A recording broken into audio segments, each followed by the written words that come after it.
Come on a journey with a cinephile.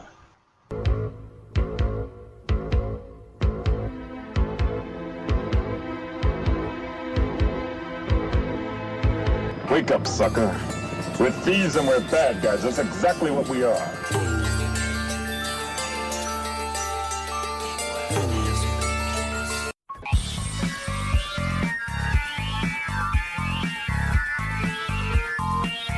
We was getting too big for our britches.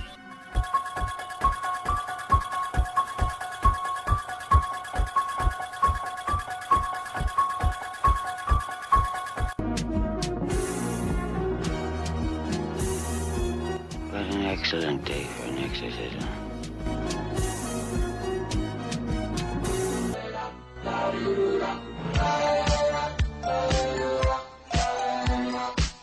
What have you done to its eyes?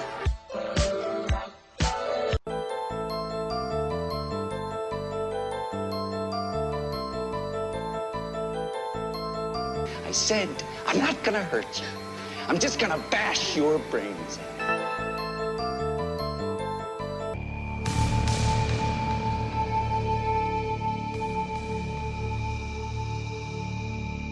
What's your favorite scary movie?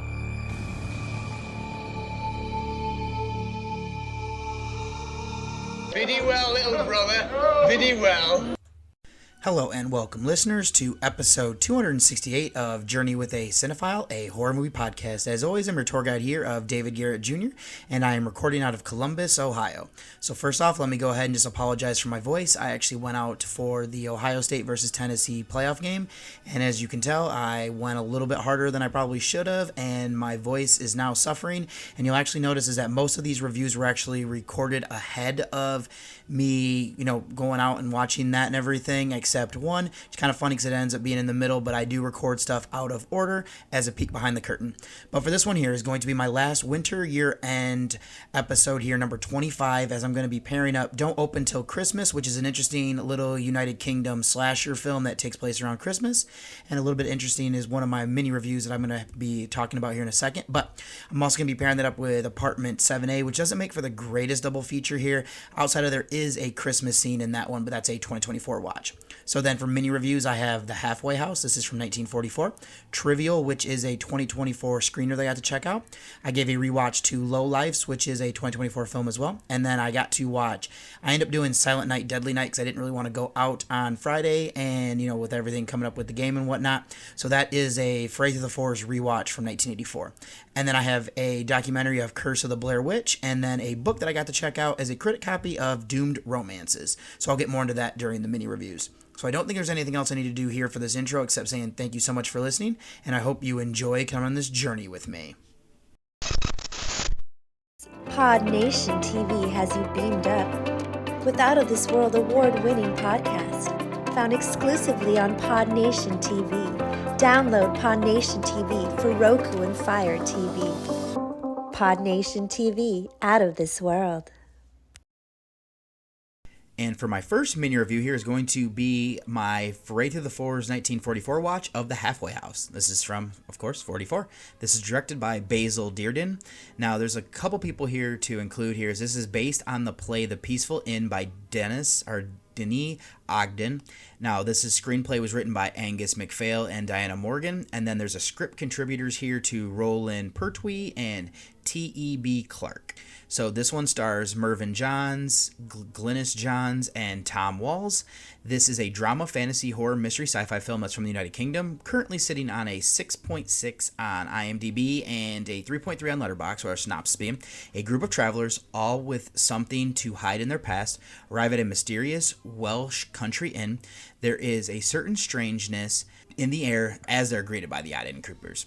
So this is a film that I found when searching for horror from 44. What caught my attention was that this starred Mervyn Johns. He's an actor that I know the name of, and I've seen him in a few different things from this era. I was able to find this online, and from the bit that I knew, I was intrigued to kind of see what we would get here. So where I want to start then is that we have an interesting concept that is quite simple, but it's something odd about this place that everybody knows about and then converges on, because we actually learn about it through one of the main characters here of David Davies, who's portrayed by Esmond Knight. He is a concert pianist and he's not feeling well, and I believe it's through his story that when we get introduced to him, that he said he's going to go to this halfway house, but he thought it had burned down. And then we actually see some people show up here, and then it kind of disappears, as does the innkeeper and the innkeeper's daughter of Reese, portrayed by Mervyn Johns, and then his real-life daughter plays Gwyneth, who is Glynis Johns. But I will say here, this is a British film, and I bring it up because the fact that this plays that World War II is still going on. The world is different from the last time that any of these people were at this inn, and that includes their lives as well. We are getting more of a character development story here. Each person is flawed in different ways, and they come to terms with this over this night. Now that I set this up, let me delve a bit more into it.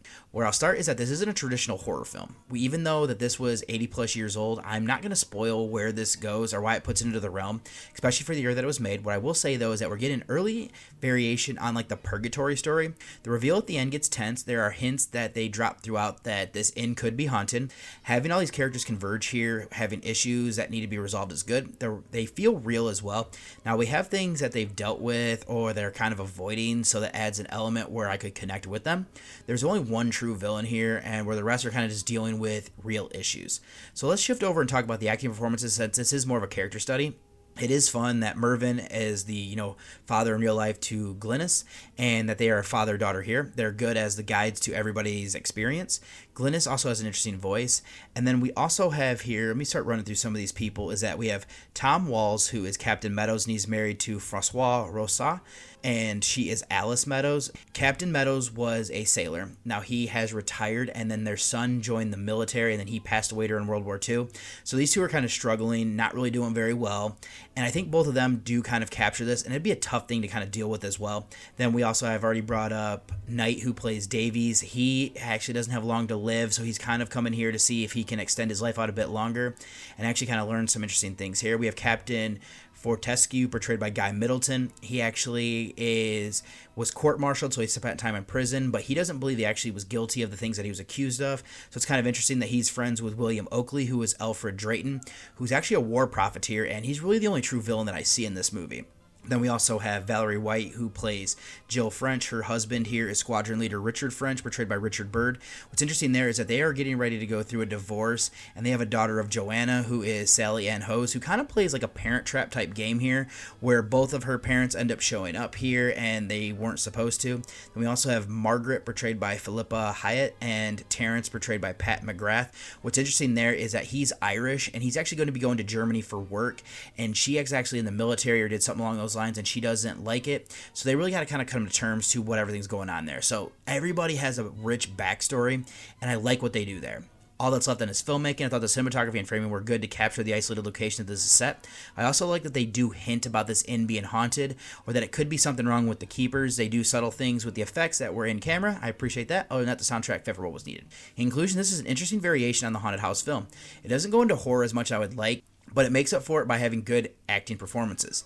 The heart that they developed through these characters was good. There is something that I appreciated there. Setting this in an isolated location is also another perk. This is well made with the cinematography, framing, and limited effects leading the way. I'd recommend this to people who want a bit different and kind of like a gem from this era. Not one that I can recommend necessarily to horror fans though, since it is light on those elements. So my rating here for The Halfway House is going to be a 7 out of 10. And for my second mini review here is going to be Trivial. This is a screener that I got a chance to see thanks to the writer and director here of James L. Edwards. Now, this is also from 2024, and it is starring Sasha Graham, Drew Fortier, and Edwards. And then this is a horror film that's from the United States, currently sitting on a 7.0 on IMDb, and not enough ratings on Letterboxd, but I would say about a 3 to like a 3.5, 4-star movie over there, with the synopsis being Revenge, Torture, Murder. And you just might learn something. So this is a film I got the chance to see thanks to a friend of mine recommending me to the writer, director, co-star of this film of Edwards. So he ended up messaging me directly and checking to see if I was interested in watching this for review. Now, I know of Edwards from some of his earlier works that are on a list that I have to check out. I also saw him on another podcast that a buddy of mine does of Mr. Parka. I was honored to be asked, so I wanted to, check this out to kind of see what it was all about. So this doesn't have the deepest story. That's not necessarily an issue for me, though, since there aren't things here that... I mean, we get things developed with each game and the contestants that we meet. If anything, I do have a slight gripe that could be tightened up. I wouldn't say it's a huge issue. I just want to say that it would just kind of elevate it as a story person if we would have got just a little bit more as to why our character is doing this. Because I'll actually go ahead and just say here that the host of this game show here that we're getting at online is Laurel Edmonds, portrayed by Graham. And then she's being helped by Chuck, who is Douglas Esper, who is running like a laptop and everything like that. So let me kind of delve into what works here. Now, this is working with a small budget. You can see that from the sets that are used here, because like this show is supposed to be kind of in like a garage here where there's just limited stuff that they're using. So this kind of actually reminds me of Saw. We have two contestants waking up and not knowing how they got there. We even get flashes of how the character of Dean was taken, and Dean is actually being portrayed by the director here of Edwards. Now, despite how cheap this set looks, there is charm to it. Laurel isn't rich. This is also a game of revenge that she's playing without much going into the planning, so that adds charm to it and to what we're getting for me. Now, each person that is forced to play has things in their past, so that also reminds me of Saw. I wouldn't call this a ripoff, just more like inspired by that. Let's then shift to the best part here, and that's filmmaking. The effects here exceeded my expectation for the budget. What I like is that they don't go over the top. This preserves realism. They know that what they can do and make it look real enough. I'll also credit the cinematography and framing to capture that. There's another thing here that I love, and it's with the editing. There's this old game show footage being used for like the opening credits, and we'll also shift over and intercut this footage, and there are times where it almost seems like the host from the past is talking to our contestants in the present. That was expertly done. I was impressed. I'll even credit the soundtrack as it's simple yet effective to build tension. The techniques that were used here were top-notch. If I do have a gripe, it just runs a little bit too long and gets repetitive. Let's then finish out with some acting performances. Graham carries this film since, she is like the through line for the game. She looks like she's not only having a blast, but there's like a creepiness that she brings. There's this one scene where we see that what she's doing wears on her, but then from that moment on, it seems like she's been completely cracked from reality. That impressed me. I also thought that Edwards has a fun role. He's such a jerk, but it made me smile. So, he got a reaction out of me, which is all I kind of really ask for sometimes. He's truly the only contestant that's deplorable from the start. I feel bad for him the longer he goes, which is odd due to a reveal. I'll also credit here to Fortier, Tim Novatoni. We also have Rick Germain. There is Adam Scott Clevenger and Andrea Carlson Knight as the other contestants. Esper, along with the rest of the cast, helped to round this off for what was needed. So in conclusion, this is a minimalist film that had me hooked from the opening game. It's impressive to see that Edwards did with the budget. The setting of this trivia game is minimal, but there's also charm there with knowing the story. This is well made with the effects, editing, soundtrack, along with cinematography and framing to help bring this to life. Graham's performance is amazing along with Edwards and the rest of the cast. Push her to where she ends up. If you like a bit of a gory independent horror film around a game of trivia where your life's on the line, I'd recommend this one. So my rating here for Trivial is going to be a 7.5 out of 10. Then up next I have a rewatch that I checked out earlier this year, and that is going to be Lowlifes. This is from 2024. It is co-directed between Tesh Gutakonda and Mitch Oliver. This was written by Al Kaplan. It stars Manda Fix, Matthew McCall, and Brianna Llewellyn. Now, this is a slasher horror film that is from Canada. It is currently sitting on a 6.2 on IMDb and a 3.2 on Letterboxd, or synopsis being: the survival instincts of a road-tripping family are put to the test when they have no other choice but to stay the night at a remote homestead. A little bit more to it than that, but I think that actually kind of sums everything up there. And for this one here, I did a featured review on episode 239, which was Furry Through the Forest number 9. I had this paired up with Chloe, Love Is Calling You. And this one actually kind of has some elements here of a kind of odd love story for both of them. Not necessarily the forefront for this one, but definitely something you can kind of incorporate there.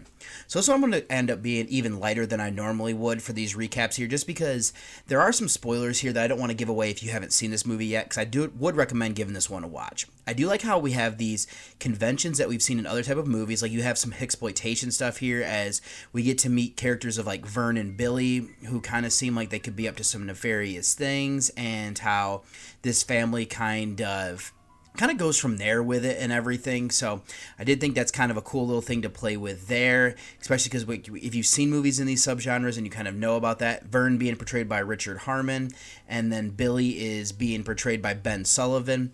Now, this family that is going on this trip here is Amy, who is the daughter, portrayed by Fix, and then her father is Keith, portrayed by McCall. And then there is Kathleen, is the mother, who's portrayed by Elise Levesque. And then we have their son is Jeffrey, portrayed by Josh Zariah. And then they end up staying with this family here who is Savannah, portrayed by Llewellyn. And then her sister is Julianne, portrayed by Cassandra Saltel. And then their grandfather is Neville, portrayed by Kevin McNulty. And actually, Billy lives with them as well. I think the acting here is good across the board. I would say that Fix is kind of interesting here is that she seems like she's getting too old to go on these trips, but it turns out to be more than that. McCall seems like a good guy at first, but then the more we learn about him, he's kind of a horrible human being, but he thinks that these more simple country folk are the ones that have issues. I also thought that Zariah is actually interesting because he has some issues with self-control, and Levesque might be dealing with a husband who might be a little bit, how do I want to say this, abusive. But the acting here is great across the board. I thought this is well made. I think the cinematography is good to capture the setting. Being in the middle of nowhere adds tension since our characters can't just get away easily. I think the blood and gore that we get look good. It looks like they went practical with most everything they could. If there is CGI, is definitely used fairly well. Other than that, I just think that this is one I rather enjoyed. How it plays with expectations was something that works. It's using subgenres that we are familiar, just kind of doing a different thing with them. Acting helps here. Best performances would be Fix, McCall, and Llewellyn. Now, the rest of the cast were good in support. I thought this was well made. I like how it captures where this is set, and it gives a good amount of gore without going over the top. Rather enjoy this one, as I've been saying. Would recommend this. Come in blind, and it also helped that second watch, as this one is contending for the back end of my top 10 list. So my rating here, after both watches of Lowlifes, is going to be an 8 out of 10. And then for my Foray Through the Forest rewatch from 1984 is going to be Silent Night, Deadly Night. This is from 84. This is directed by Charles E. Sellier Jr. This was written by Michael Hickey, but then this was actually from the story that was written by Paul Kaimi. This stars Lillian Chauvin, Gilmer McCormick, Tony Nero, and I'm also going to give credit here to Robert Brian Wilson. This is a B-horror slasher holiday thriller film that is from the United States. It is currently sitting on a 5.8 on IMDb and a 3.0 on Letterboxd, with the synopsis being Little Billy sees his parents killed by Santa Claus after being warned by his senile grandpa that he punishes those who are naughty. Now Billy is 18 and out of the orphanage and has just become Santa himself. So Little Billy in this one was portrayed by Jonathan Best, and then the adult one is portrayed by Robert Brian Wilson. So this is one that I was late to. I remember seeing the case when I worked at Family Video, but for whatever reason I never took it home. I probably thought it was just cheesy. I did also remember the semi-remake when that came out while I was working there. So my first time seeing this was at the Gateway Film Center. I'm now giving it a second watch around Christmas as a foray through the fours. So what I'm going to say here is that, again, I came to this one later, and it wasn't until getting into podcasts I knew about the controversy with people boycotting the movie, and that ended its theatrical run. The concept is good, having a killer Santa film as, you know, kind of in the same vein or influence as like Halloween, doing like the holiday slasher. I'll also say that I was excited to revisit. Now, where I'm going to start is that I love the backstory of why Billy is messed up. It's not just seeing his parents murdered, but the treatment from Mother Superior, and she's portrayed by Siobhan. So there are layers here. What his grandfather said to him was eerie, then running into this killer Santa, and it does exactly what he was warned about. Therapy is needed here, but this is more of like a nurture situation where Mother Superior is just doubling down on punishment for Billy and for him being bad and forcing him to sit on Santa's lap. It's just kind of a perfect storm. Let's then shift slightly, and I'm glad that they cast Wilson as Billy due to his physical size. It makes women like him, but he's also even more deadly when he snaps. The reason makes sense that it's been so ingrained. It's partially as well his manager at this toy store of Mr. Sims, portrayed by Britt Leach. I mean, it also seems like a bad idea to have Billy working at a toy store, especially with Christmas approaching. And then we also have his coworker of Andy, portrayed by Randy Stumpf, who should shoulder some blame here for being a creep. Now, the rampage that Billy goes on is great from there. I also thought Wilson does well in showing emotion when things are good and then shutting down as the holidays approach. It fits for what was needed for the role. Then one last thing with the story to discuss is how mean-spirited this film is. We have a boy being traumatized. There is something later that happens with his brother as well. And we have Santa and Christmas being ruined for him. Then there's, the abuse by Mother Superior. Billy gets a raw deal, just kind of across the board. We then have the police looking for a killer in a Santa outfit, ruining Christmas for others, and they're also traumatizing other children on top of that. The ending is also bleak for the route that they took. Let's then discuss the rest of the acting performances. It is a solid for a slasher film, I'm going to be honest here. Siobhan is great as this mean old Mother Superior. She is a big contributing factor in how Billy is treated. She also helped mold the monster. I also like here Gilmer McCormick as Sister Margaret, as she is a nun who's trying to help Billy. I also thought that Toni Nero as Pamela was good. She's good looking. I thought she was fine in her role. They don't give her a lot of depth. We do get to see her topless, though. I would say that Leach is kind of funny in his role. We also have a cameo here by Linnea Quigley. It doesn't make sense why she's wearing cutoff shorts in the middle of winter, or that she opens the door to let the cat in topless. But this is, clearly just for the nudity aspect, and I'll let it slide. The rest of the cast were fine with rounding this out for what was needed. Let's then finish out with filmmaking, starting with the effects. They were all practical, and I thought they looked good. I was highly impressed, actually. There were some creative deaths, especially the ones using holiday-related items like Christmas lights and a sled. Not all make sense, but I don't hate that body count. The cinematography and framing also helped to hide the seams. They don't go out of their way with shots that stood out, but it's more about those kill sequences. All that is left then is the soundtrack. This has a good mix of Christmas music with your normal instrumental stuff to ramp up the tension, which works well. It does build that tension that we need there. So in conclusion, this is one of my favorite holiday slasher films. I found the build-up was good and believable. What leads Billy to snapping makes sense. It's also mean-spirited. The acting was solid, being led by Wilson and Siobhan. There was a good amount of nudity. I thought that this was well made with the effects leading the way there. I'd also say that the cinematography and framing help. It is solid with the creative depths, which I appreciate when it comes to slashers. I'll say here that I tend to judge these on do you have good characters or kills, and this is stronger in the latter. Not one that I can recommend to everybody, but if you like this subgenre, this is a solid one to watch during the holidays. So my rating here for Silent Night, Deadly Night is going to be an 8.5 out of 10, coming up half a point from the last time that I've seen this. Then I have a documentary that I got to cover here of Curse of the Blair Witch. This is a TV movie that's from 1999. It was directed between Daniel Myrick and Eduardo Sanchez. Now, they also helped write this with Ben Rock. This stars Peg O'Keefe, Heather Donahue, and Michael Hoover. So this is a found footage horror thriller film that is from the United States. This is a mockumentary. I just want to include that here as well. But this is currently sitting on a 6.5 on IMDb and a 3.2 on Letterboxd, with our synopsis being a mockumentary exploring the life of the Blair Witch and the three missing student filmmakers. So this was a documentary that I hadn't seen before, despite being a fan of the original film, the Blair Witch Project. So this is a mockumentary that was made to set the stage for that other film, filling in the backstory. I know my sister owns this and was a big fan, so this popped up on my letterbox as part of the Blair Witch franchise, and I needed this to complete it. It's one that I decided to watch while I was working and use it almost like a podcast. So having now watched this, I wish I would have seen this ahead of watching the Blair Witch Project back in the early 2000s. So I was around like 12 or 13, depending on when we rented it. Something I remember was watching that as a family, and it terrifying me. I'll admit, at that time I thought it was real. Looking at my age, I feel like I deserved a little bit of leeway, and the internet wasn't necessarily a thing that I had yet. I know this would have been even more if I had seen this. So what's interesting here is that it incorporates footage from that movie to set the stage. We learn about the history of Blair, how it became Burkittsville. It also recounts the story of the woman who is dubbed the Blair Witch, and then even recaps different tragedies that have happened in this area throughout the years. This includes, the things at Coffin Rock and then Ruston Parr. So this being a mockumentary and how serious everyone plays, it adds another dimension for sure. I'll then finish out by saying this is well made. It looks professionally done, like a show you'd see on like the History Channel even. So the people are taking it seriously, using old pictures and documents to add realism as another part. We even have somebody's like real life brother here in, I'm trying to think who it, I believe it's Tom Williams, who is Mike Williams, who was in Blair Witch Project. It's actually his brother. So it feels like we're seeing a documentary about explaining things that are a mystery. If someone lived under a rock or weren't alive, I bet you could get them to believe that, which I might try on my daughter here when she gets a little bit older. We shall see. So I would recommend this just to kind of deepen the fun for the Blair Witch Project, but you can also just kind of enjoy this by itself as kind of like a documentary type thing there. So my rating here for the Curse of the Blair Witch, I'm going to give it the highest rating that I can to a documentary as an 8 out of 10. And I have a couple episodes here of American Horror Stories that I'm going to be doing, both from Season 3, and this is going to be Episode 3, which is Tapeworm. This was directed by Alexis Martin Woodall. Now, it's Ryan Murphy, Brad Falchuk, and Joe Bacon are all kind of getting credit here as the writers, and this stars Lisa Rinna, Laura Caruco, and Rob Yang. So this is a drama, horror, mystery, thriller show, and the synopsis: an up-and-coming model will stop at nothing in her hunger for success.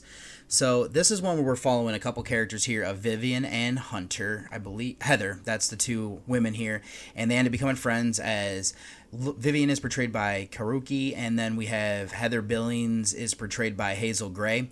Now, they're both models that are trying to get this job with Sheila Klein, portrayed by Rinna, and they're both not from New York City, not jaded yet, and Vivian gets called fat, and she's only a size 4, but modeling is tough, so she seeks out a doctor who will put her on this drug called something along the lines of Modify, and then she ends up getting hired, and then 3 months later we start seeing she blacks out as she has a heart murmur, and that causes her to not be able to use this thing. And then he ends up, this doctor who is Dr. Thaddeus Lau, portrayed by Rob Yang, offers her a tapeworm larva instead. And this one actually kind of gets really creepy. Some great commentary here on the unreal standards and like eating disorders and everything like that, as she's looking quite gaunt because she can't keep this poor tapeworm fed. So this one I rather enjoyed. I thought it was a pretty solid one that I ended up giving a 7.5 out of 10 for, especially because of like that commentary. And the other one is called Oregon. Now this one is directed by Petra Collins, and then this one looks like, I think Manny Cotto did the writing on this one, and this one stars Raul Castillo, Emily Browning, and Havana Rose Liu. Now, a misogynistic womanizer finds himself in serious trouble after a date takes an unexpected turn. So the guy that we're following here is Toby Arcano, portrayed by Castillo, and then he ends up going on a date with Natessa, portrayed by Browning. Now, what's kind of interesting here is that they meet on a dating app. This guy, we see that Toby is kind of a womanizer that we got from the synopsis, where he has a bunch of different women that keep coming over to his place, and then they end up getting, kicked out and everything like that. And we end up seeing when he takes home Natassa that he ends up having his kidney removed, and then there might be something that was placed inside of him from a doctor that he has.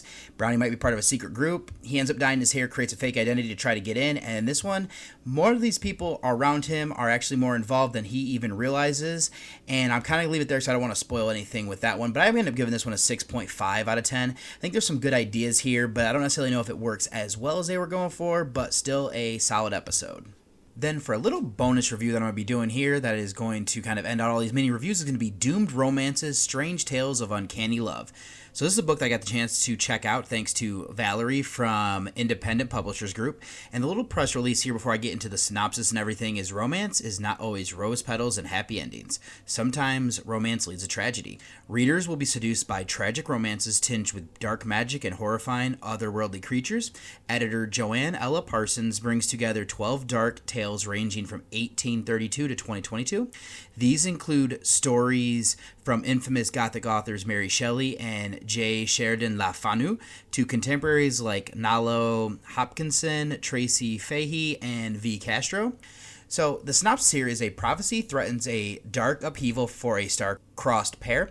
A forbidden rite binds a dark arts dabbler to a phantom bride. A barstool character invites a devilish retribution on the dance floor. Beckoning from this tome are 12 tales of dark romance and undying passion, marrying bewitching classics from Shelley, Wilkie Collins, Angela Carter, and twisting modern pieces from Hopkinson, Fahey, and Castro, alongside the classic Gothic novella of sapphiric vampire romance Carmilla. Indulging in the strangest eddies of literary love, this new anthology bids you to enter a doom-laden yet irresistible seductive corner of the weird. So like I was saying, this was sent over to me as a critic's copy. What caught my attention here was seeing that this featured a short story from Shelley that I had never heard of, and also having the short here of Carmilla. I guess it's a novella from Fanu, a short that I've seen adapted to the screen many times, but never read the source material. Knowing this had these featured stories, about love in different ways, kind of also intrigued me. Now, if you know me, I'm not always the biggest fan of romance works. That's not to say that I completely avoid them. If they're done well, I can get hooked into seeing where things go. These stories were able to do that. Not all of them are as effective as others, but we do get some interesting cross-section here, starting with like Victoria, England, and even having stories that are more recent times, like the very last one here was definitely quite interesting with some of the things they delved into there and what they did. I do like seeing how these themes and concepts are used in a variety of stories. They're so relevant today, which is interesting as well. My plan here isn't to break down each story, but I did want to bring up a few of the other concepts that were used to explore here. Now, Shelley's story is The Invisible Girl. This still works today as more of like an allegory about the lead character not having a say in her own life. Le Fanu's Carmilla explores sexuality with the titular character being a vampire that feasts on other women. Collins has an interesting story here involving mythology and what happens when you don't follow what is told. There are also stories here about women, even if the time period it is set doesn't permit standing up for themselves. I was quite intrigued to kind of see how each story would bring and what they would do with them. So this is a collection of short stories that I'd recommend checking out. The theme of romance is something that I would say don't let deter you. If anything, if you struggle to read older English stories, this would be a bigger issue that I had. For me, for whatever reason, I just enjoy them, but it can be difficult to focus sometimes if, my surroundings don't necessarily permit. There are all good stories here, even if they aren't necessarily my taste. I love the commentary that you can pull from each one or just read them for entertainment. There could be one or two that are a bit more in your face with what they're conveying. I know that can deter people as well. Regardless here, credit to Parsons for curating this collection. I couldn't imagine reading as much as she did to complete this. Would recommend it for sure. And I'm actually seeing that this was published earlier here in 2024, so it should be wherever you find your books, whether it is digital or, I would assume this is being carried in most bookstores as well. So that's all I have here then for mini reviews. Let me go ahead and get you over then to the trailer of my first featured review. Present from the people who brought you Friday the 13th. Now comes Don't Open Till Christmas. A homicidal maniac is loose at Christmas. His target is Santa Claus. No one dressed as Santa Claus is safe. His death toys are a spear, a gun, an open razor, a dagger, or a garrote. Execution by any means. Don't open till Christmas. Some Santa Clauses ignore the warnings. He surely wouldn't attack a woman.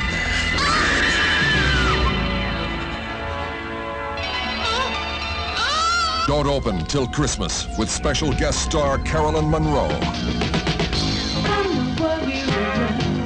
Yes, I am. I'm coming to get you. Terror drives one Santa Claus into a house of wax. Amidst the wax and plaster, a real body, warm flesh, wet blood. Don't open till Christmas. What possible reason could I have for going around killing Santas? Oh, none. No. Yeah. I'm coming to get you. So, Santa, did you bring me any presents? I'm not the real one.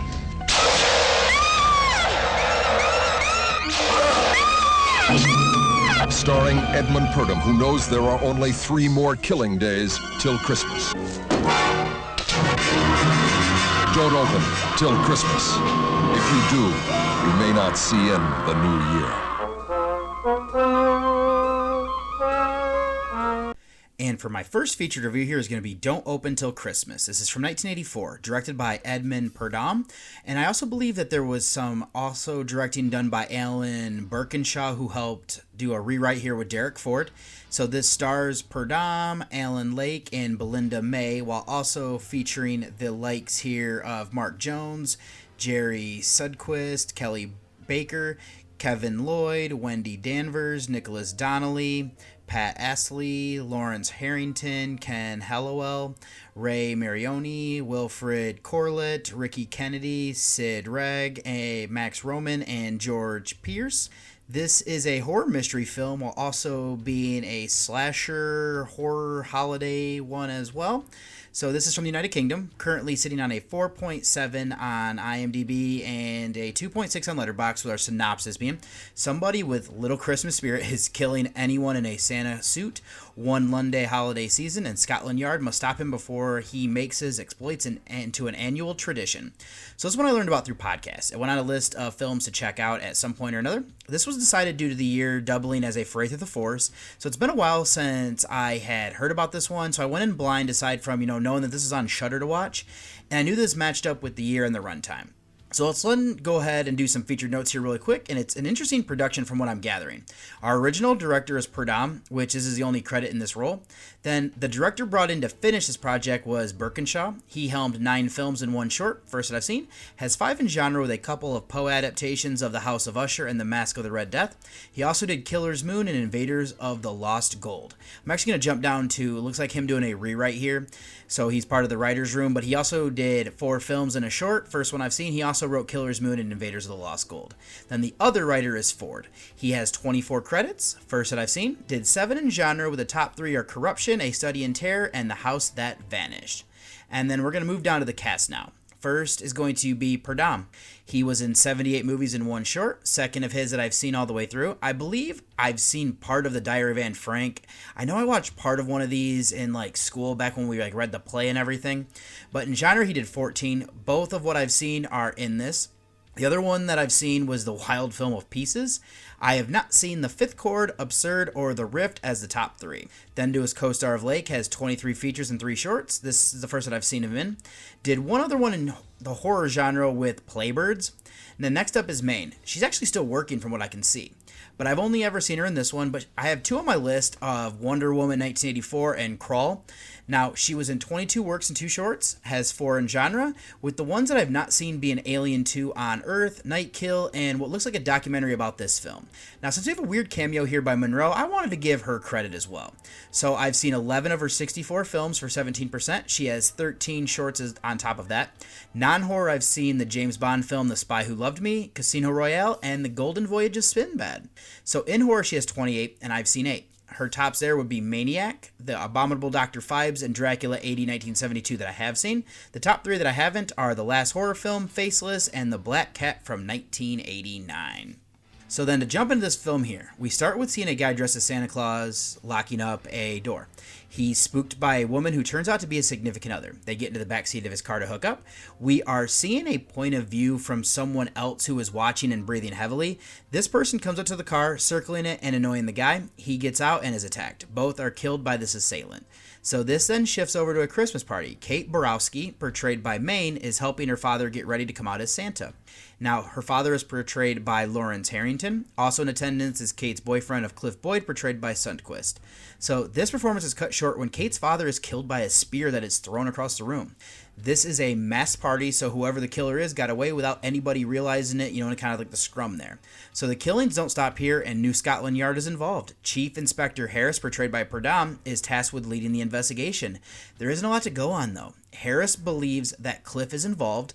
He was with Kate during her father's murder, but there's another attempted killing where he was close as well to make Harris even more suspicious, especially since Cliff disappeared right before this person of Sharon, portrayed by Astley, runs into the killer.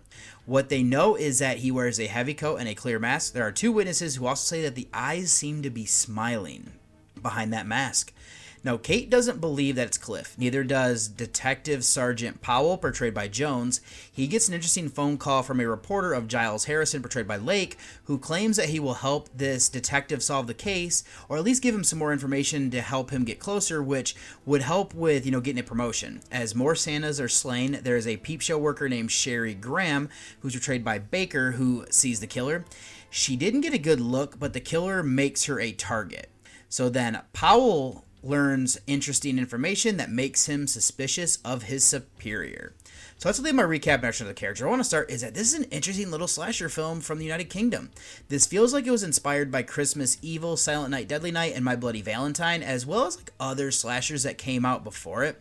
So I guess Silent Night, Deadly Night came out the same exact year, so that's probably not a possibility there. I just realized that now. But the difference here is that instead of our killer being traumatized, dressing up as Santa due to unresolved issues, and actually now I'm thinking about it even more, there's some trivia that I'll get into that this was a few years in production, but sorry.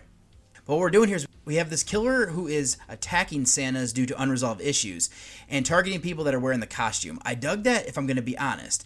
It does fall in line with these slashers that I've referenced, and even Gialli, in that there's a sleaze factor in what the killer experienced to what he is now. So now that I have that set up, let's continue with the concept by again saying that I love using the holiday horror theme. It's good that this did something different with it, and that ones that I've referenced. So the mystery here is good to keep me guessing up until the reveal. I did guess the killer at one point, but there were odd things that happened that swayed me.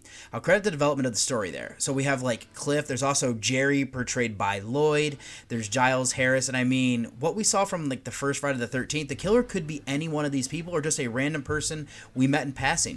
That sometimes happens with Gialli films especially. I will credit how they crafted the story to have these red herrings. The last bit here as well is that I love how the title comes back into a play with a present that was sent to Harris as it pays off in the end. Let me then shift over to discuss the acting performances. I've alluded a bit that all the red herrings have what seems like an alibi to clear them, but they also do things that are suspicious to make you question it. It didn't click until writing the review that Perdam was also the director, or at least for part of this. Kate learned something about him that made me question if he was a killer. I did like that, especially the point in the story when it comes up. Perdam was solid in seeming like the hero cop and then losing his job due to the investigation stalling, and he does disappear for a long stretch, and I'm guessing it's because he quit being the director here and just left the project altogether. So that's a good touch for being suspicious as well. Lake works as this creepy writer who keeps showing up. I like that Maine as our lead who is trying to figure out who she can trust. Jones works as a stalwart detective. Sudquist is an odd guy, and when we meet his friend who is portrayed by Lloyd, he also becomes even more suspicious. Other than that, I thought that Baker, Astley, and the rest of the cast kind of rounded us out for what was needed. All that's left then would be filmmaking before I do some trivia, and I'll say here that this is well made. I do like the cinematography to capture London. It's a big city that I've been to, so I could see how a killer could operate like they do. It does, I wish it felt a little bit colder, so that's a missed opportunity there. The effects are good. We get a variety of deaths going brutal at times. I appreciated that. I didn't expect it to go there either. So the soundtrack was also solid. There's some synth feel that you get with like the sleazier Gialli films that's in this. It also seems like it was done by like a Casio keyboard, which adds charms as well. We also have this weird musical interlude where we have Carolyn Monroe just kind of singing a song that I don't know if she actually did like have a musical career or not, but she's not bad at singing, but her dancing is just kind of weird and wild and stuff. And I did a little bit of research. I'm not really sure why she agreed to do that, but it is what it is. But then the trivia that I have here is that this took almost 2 years to complete after the original director Purdom quit and Ford took over but was fired after 2 days. The distributors then hired Ray Stelf to complete the direction and Berkshire to rewrite parts of the script, including the original ending and the London dungeon sequence. Much of the footage was completely refilmed. So there's some of those guys there that are not actually being credited and whatnot. Was released after the death of one of the main actors in Luke. Monroe's scene was shot in a single day. Purdom agreed to star, only stipulating that he could also direct it, which he didn't complete there. Although the character of Dr. Bridle, played by Nicholas Donnelly, is referred to in the script, he had never appeared in any of the prints of the movie. Due to the film's many production difficulties, his scenes were probably filmed but then deleted. On the Vinegar Syndrome Blu-ray, there are long-lost scenes with this doctor who might have been found and included as a bonus feature. So this is also Pat Astley's last film that she was in. And then, so that's all I have there for trivia. So in conclusion, I rather enjoyed the slasher film. I wasn't sure what we'd get here, and I love taking what other films did with a Christmas slasher film and then doing something just a bit different with it. The reason is why the killer is doing what they are is a concept that we've seen before, but the acting here was solid. I'd credit that we have characters being suspicious to add tension and create red herrings. This is well made. The effects, cinematography, framing, and soundtrack help there. B1 is a slasher film, so it is a slow burn, but this is a bit of a gem in my opinion, and it's under talked about. So my rating here for Don't Open Till Christmas is actually going to be higher than, quite a bit higher than what other people have it. I have it at a 7.5 out of 10. So I'm not going to do a spoiler section. Don't necessarily need to delve into anything deeper that I've done here. So let me go ahead and get you over to the trailer of my second featured review. I came here for one reason. To make something of myself. To be on stage. To see my name in big lights. But dreams don't always come true.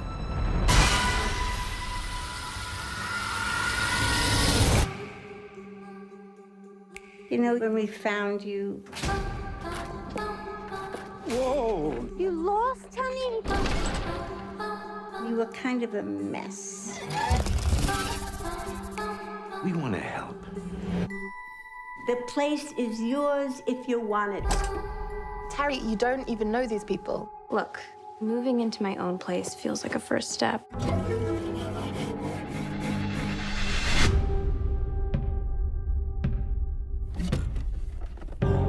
I think this belonged to your old tenant. She skipped out of here like Cinderella at midnight. All I want is to dance. Show me. Again. Being on stage isn't worth this. What's the holdup, dear? Can you just leave, please?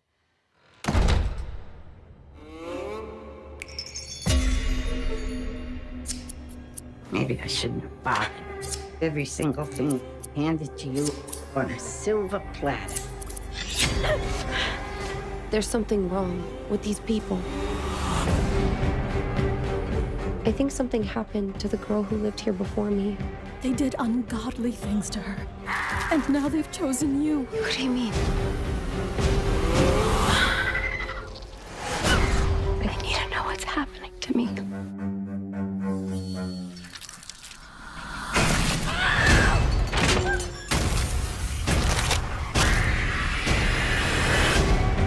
We could give you everything. your name up in big lights. This is so much bigger than me, and I can't run from it. This is a role you were born to play. Baby's here to stay.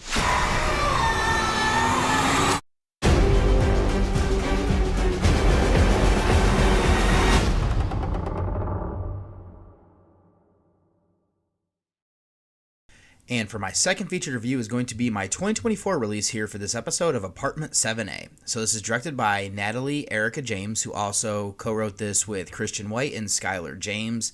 And I'm just going to make sure here that there's nobody else that is... I believe Ira Levin is also getting credit here because he did write the novel.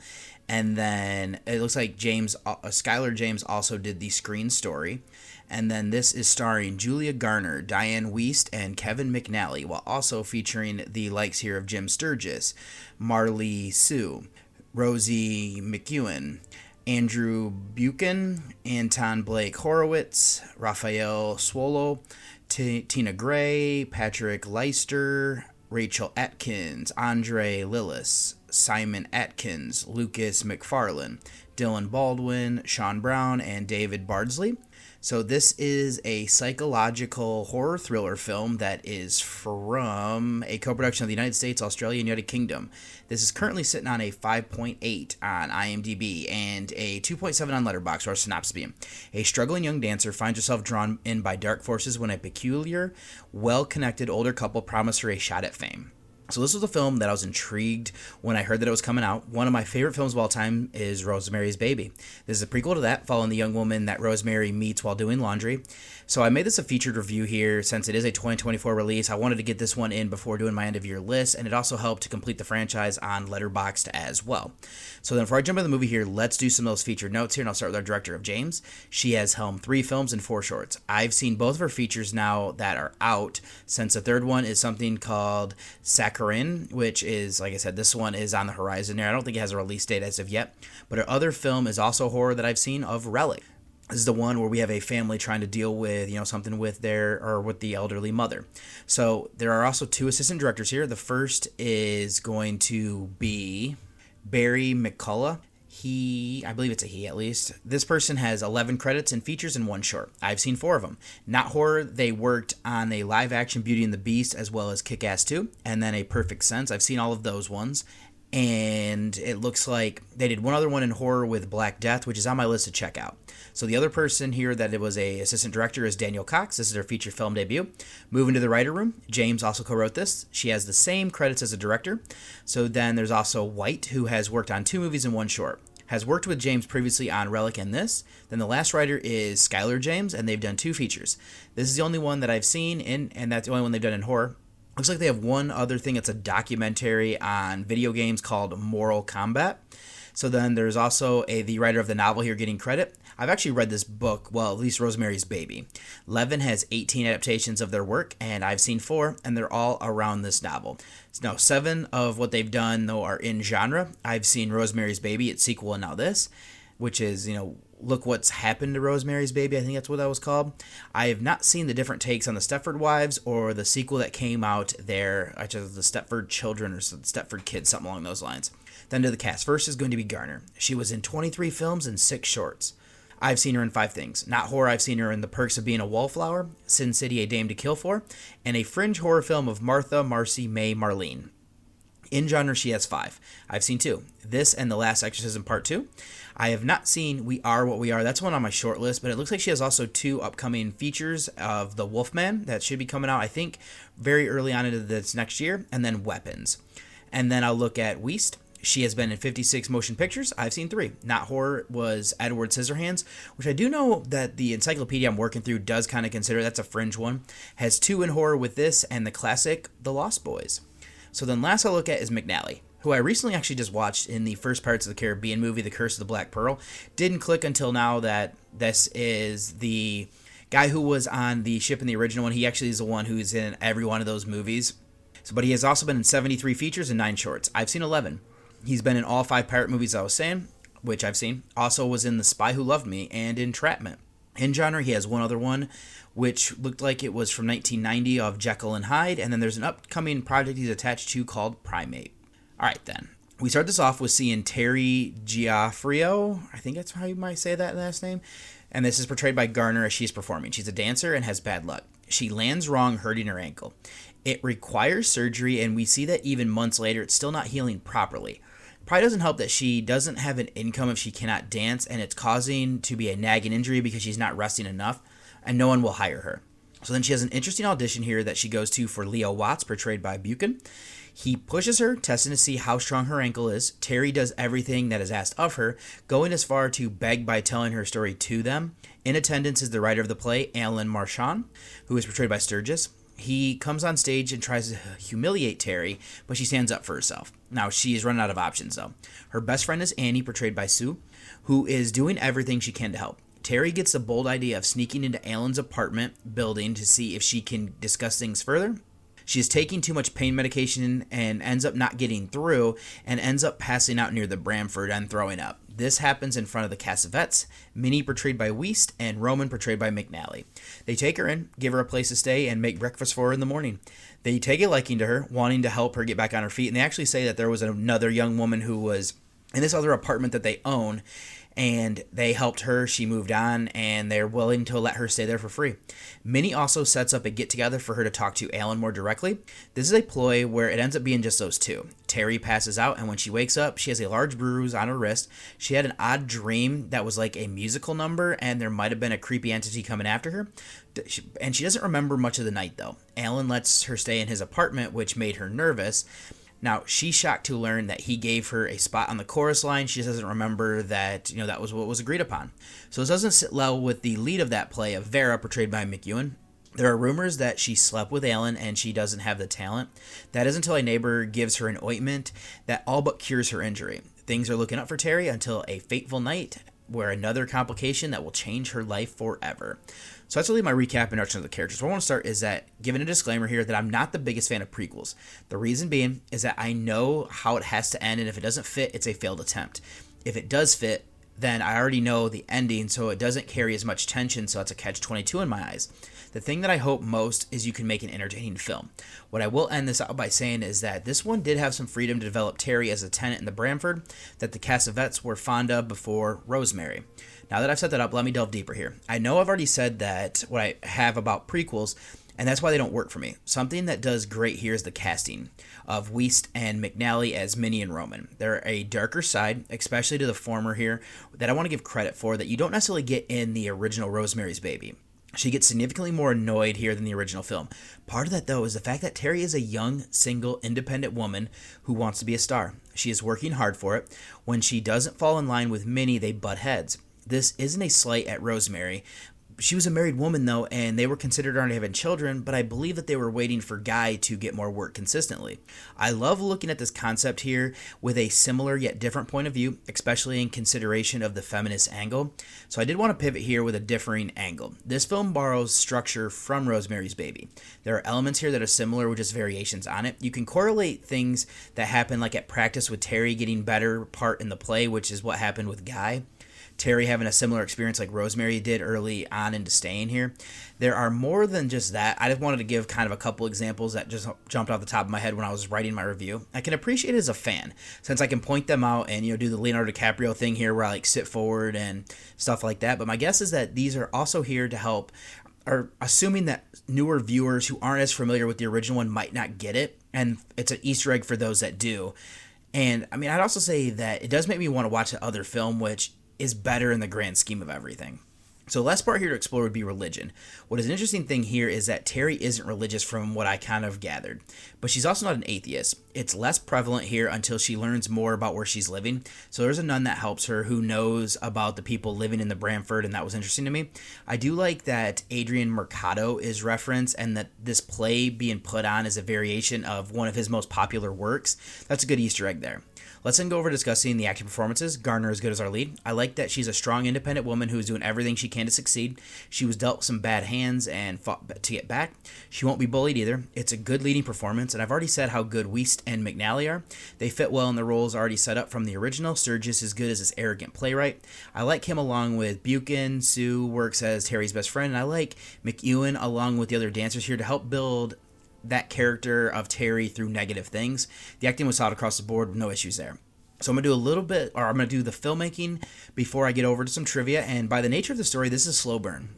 It runs about 95 minutes, which I do think could be trimmed slightly. I was still intrigued to see where things would go here, and it didn't do anything to violate continuity from what I can gather. There was one questionable scene where Terry runs into a woman in the laundry room who looks exactly like Rosemary. I'm not sure why they included this here, since it's supposed to be a different character from something I read. I'd say the cinematography helps to capture the building and the era. There are some vibes of the old dark house with some things that get revealed. The framing was good. The effects were as well. And there was a couple of scenes with CGI that I didn't love. The practical look of the devil was creepy. Soundtrack also fits the era, and I love that the ending song is the opening one from Rosemary's Baby, that's a good touch and reference there. So then, some trivia here is Minnie offers Terry a vodka blush. Roman makes the same drink in Rosemary's Baby. It is a prequel to the classic film, of course, and the main character of Terry is from Hazard, Nebraska, the location of the Richard Marx song from 1992 about a woman's death of Mary.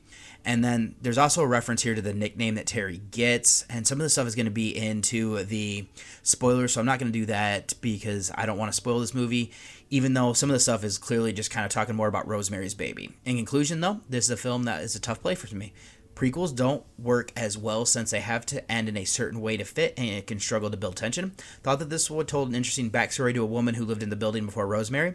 The acting here is great from Garner, Wiest, and McNally. The rest of the cast pushed Terry to where she ends up. This is well made. I love the setting and capturing the building again. The cinematography, framing, practical effects leading the way. I appreciate what this is doing as a lead-in with a slightly different look at the events to the original. So my rating here for Apartment 7A, going to be a 7 out of 10. So I'm not going to do a spoiler section. Don't necessarily need to do anything there, so let me get you over to one last break before I close out the show. Hello, this is Rue and Willow with the Oh, Fuck Yeah, with Rue and Willow podcast. I'm excited you're here again. Always, I'm excited you're here. When it comes to my podcast, we talk about sex. We talk about sexuality. We talk about better sex, erotica, all kinds of yummy stuff related to sex and sexuality. Get entertained, improve your intimacy, and get advice to harness your empowerment. You have the tools right in you. Just get the advice. Listen to my interviews on Fridays with experts, doctors, professors, personalities, people who are free and open and have great things to say. And on Tuesdays, I have erotic fiction. Find me on all the podcast apps. Come today. Don't forget to come today. Enjoy your body. Give yourself that amazing experience of orgasm where you can imagine how wonderful that will feel. All of those amazing hormones flooding your body, making you feel exhilarated, amazing, incredible, like never before. Reach for it. Take it, baby. Make yourself come today. You have an amazing day. Love ya. Oh, fuck yeah. Bye-bye. And welcome back one last time here. And just to kind of go through my social medias and stuff, if you'd like to send me an email, you can send that at journeywithacinephile@gmail.com. You can send me any sort of feedback, or if you have any questions or anything, go ahead and shoot them there, and I'll get back to you as soon as I can. Or if you want to send me any screener links or anything like that, anything podcast related, you can send it via that way. If you'd like to read any of the written reviews, I'll direct you to Reviews of the Dead, and that's horrorreview.webnode.com. If you'd like to become friends with me on Facebook, I'm David Michigan Garrett Jr. On Twitter, I'm Buckeye from Mish. Letterboxd, I'm David OSU. On Instagram, I'm David OSU87. On Threads, I'm David OSU87. And then Journey with a Cinephile has its own Instagram at Journey with a Cinephile, all one word. Now, all of these ones I will be sharing like my ratings on, whatnot. I know for Letterboxd, all of the reviews are going to be for horror and non-horror alike. Instagram, I will be sharing over there is my different like posters and everything for things that I'm reviewing. My personal account, you might see some personal pictures every now and then if I can remember to take them. And then, kind of same thing for Threads. And then Journey with a Cinephile is going to be more of just kind of posting podcast-related different stuff over there. And I'll also direct you to the Nightclub Discord channel, as I have a little section over there where we have some good conversations. I post all of my reviews and any new podcast episodes or some of the things I'm watching when I actually have time to post that. So keep an eye out over there, and I'll have the link for that and everything else in the show notes there. And then I'm also going to direct you, a way that you can actually listen to the show is going to be through the Pod Nation TV. This is a streaming service and everything like that. There will be a link in the blog posts for all of my episodes, so if you'd like to listen to it that way, it's kind of a cool little thing. You can definitely do that through like Roku TV, and there's some other apps for it as well, just as another way for you to consume this podcast if you decide to. There's also a lot of other great shows that are on that network as well.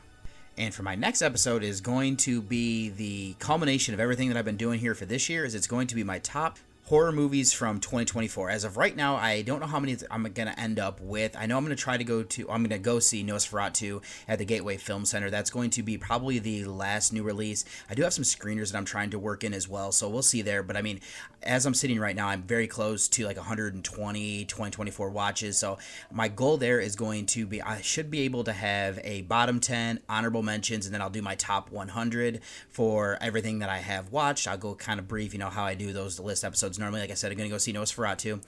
Now, I was going to go see Black Christmas. I was originally going to go see it as I'm recording this on Friday night. I'm actually going to go see it probably Sunday evening. So that means that's why, Silent Night, Deadly Night is on this one instead. And then I'm going to have, like I said, I'm going to watch The Scarlet Claw is going to be my 1944 watch. And I'm also going to get in some of these newer release films as well. And yeah, that'll be my Fray Through the Floors that I've already kind of laid out for those other two. And then, like I said, have more stuff on top of that as I do my end of year roundup here and get everything finished. So I keep rambling here, but I'd say is thank you so much for listening. Whatever you did today, I hope you were safe in doing it. And whatever you do, I hope you're also safe in doing that. This is your tour guide of David Garrett Jr., and I am signing off. It had been a wonderful evening, and what I needed now to give it the perfect ending